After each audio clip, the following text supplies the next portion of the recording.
Life can only be understood backwards, but it must be lived forwards. People demand freedom of speech as a compensation for the freedom of thought which they seldom use. Life is not a problem to be solved, but a reality to be experienced.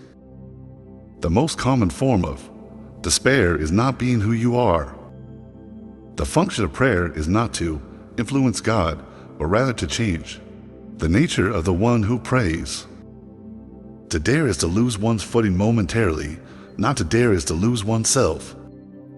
The tyrant dies and his rule is over. The martyr dies and his rule begins. Face the facts of being what you are, for that is what changes what you are. Life can only be lived forward and understood backward, but it must be lived both ways. Our life always expresses the result of our dominant thoughts. The self is only that which it is in the process of becoming. Boredom is the root of all evil, the despairing refusal to be oneself. The greatest hazard of all, losing oneself, can occur very quietly in the world, as if it were nothing at all. It is so hard to believe, because it is so hard to obey. At the bottom of enmity between strangers lies indifference. The highest and most beautiful things in life are not to be heard about, nor read about, nor seen, but, if one will, are to be lived. Take away paradox from the thinker, and you have a professor. Marriage brings one into fatal connection with custom and tradition. And traditions and customs are like the wind and weather, altogether incalculable. I see it all perfectly. There are the possible situations. One can either do this or that. My honest opinion and my friendly advice is this: do it or do not do it. You will regret both. Prayer does not change God, but it changes him who prays. There are two ways to be fooled. One is to believe what isn't true. The other is to refuse to believe what is true. People understand me so poorly that they don't even understand my complaint about them not understanding me.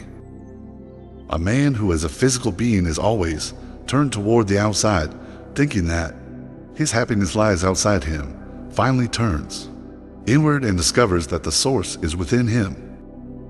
The more a person limits himself, the more resourceful he becomes. The most painful state of being is remembering the future, particularly the one you'll never have. If anyone on the verge of action should judge himself according to the outcome, he would never begin. It belongs to the imperfection of everything human that man can only attain his desire by passing through its opposite. Since boredom advances and boredom is the root of all evil, no wonder, then, that the world goes backward, that evil spreads. People settle for a level of despair they can tolerate and call it happiness. The Bible is very easy to understand, but we Christians are a bunch of scheming swindlers.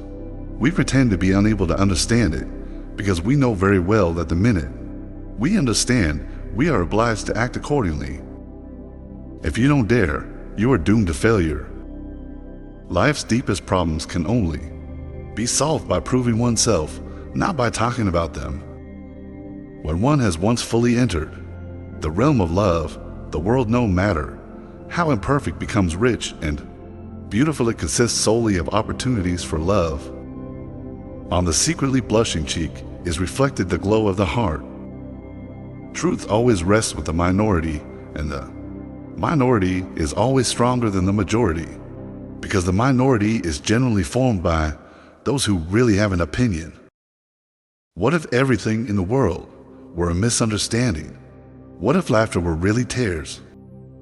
There is nothing with which every man is so afraid as getting to know how enormously much he is capable of doing and becoming. The self-assured believer is a greater sinner in the eyes of God than the troubled disbeliever. The thing is to understand myself.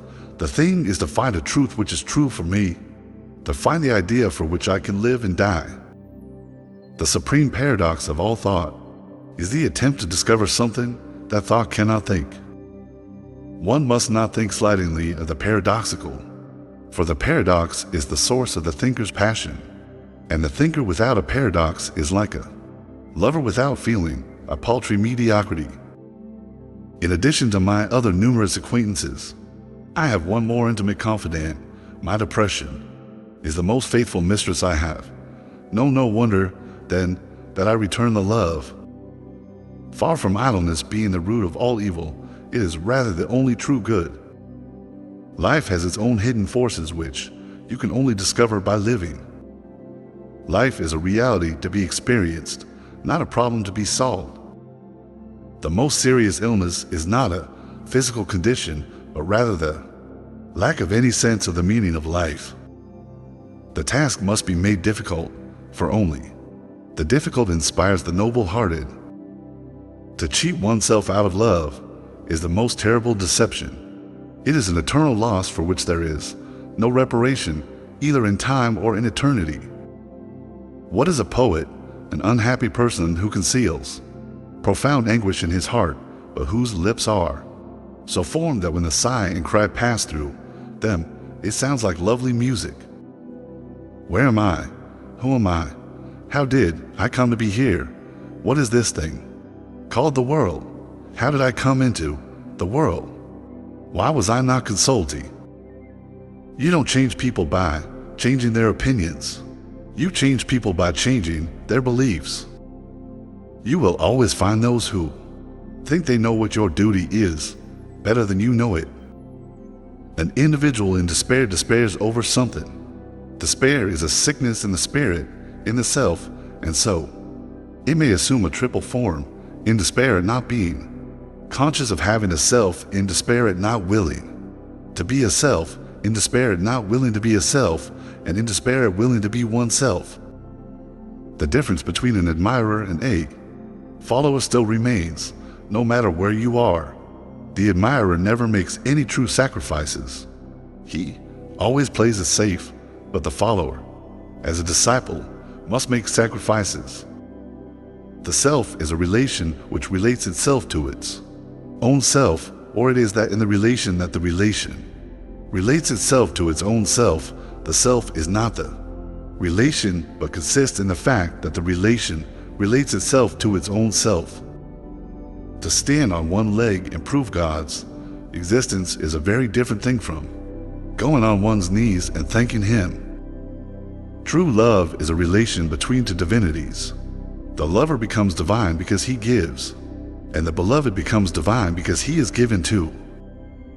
Without having personally experienced the deprivation and the poverty of spirit in which the more lowly live, one cannot really be said to understand their lot.